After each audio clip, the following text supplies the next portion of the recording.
আম্বানি বাড়ির ছোট ছেলের বিয়ে বলে কথা, তাই আয়োজনটাও হচ্ছে সেভাবেই। তবে বিয়ের ৩ তারিখ জুলাইতে হলেও বিয়ের প্রাক অনুষ্ঠান শুরু হয় মার্চ থেকে, আর তা শেষ হওয়ার যেন নামই নিচ্ছে না। প্রথমবার দেশে হলেও এবার দ্বিতীয় প্রাক বিবাহ অনুষ্ঠানের আয়োজন করা হয়েছে সাগরের বুকে, তাও সুদূর ফ্রান্স থেকে ইতালির পথে। আম্বানি পুত্র আনন্ত রাধিকার প্রথম প্রাক বিবাহ অনুষ্ঠানে জামনগরে পারফর্ম করতে আসেন আন্তর্জাতিক তারকা রিয়ানা। এবার দ্বিতীয় প্রাক বিবাহের আয়োজনেও থাকছে এমনই চমক। এই আয়োজন মাতাতে থাকবেন আন্তর্জাতিক তারকা শাকিরা, আর তার সঙ্গে আরও থাকবেন ডুয়া লিপা ও এআর রহমান। এখন সবার মনে প্রশ্ন, কয়েক ঘন্টার এই পারফরমেন্সের জন্য কত টাকা পারিশ্রমিক নিচ্ছেন শাকিরা?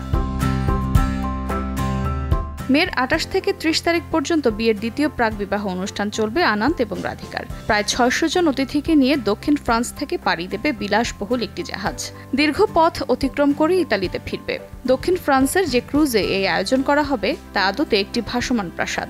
যে কোনো বিলাসবহুল হোটেলকে টেক্কা দিতে পারে এই ক্রুজ। সেখানেই ৩ দিন ব্যাপী অনুষ্ঠানের একটি দিনে গাইবেন শাকিরা। তার জন্য তিনি নিচ্ছেন প্রায় ৭৫ কোটি রুপি। এমনিতে নাকি এই ধরনের অনুষ্ঠানে গাইতে ১০ থেকে ১৫ কোটি নেন শাকিরা। তবে আম্বানি পুত্রের অনুষ্ঠানে এবার নিজের পারিশ্রমিক বাড়িয়েছেন এই তারকা। নগদে ৫০০ টাকা বা তার বেশি পেমেন্টে পেতে পারেন ঢাকায় জমিসহ ২০ কোটি টাকার পুরস্কার।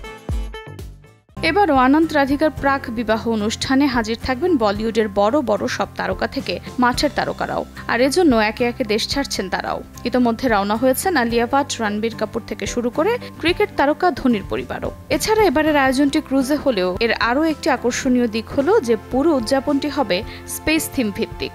আর এটি মাথায় রেখে তাই কনে রাধিকা মার্চেন্ট একটি দুর্দান্ত কাস্টম মেড গ্রেসলি কোচার পিস পরবেন।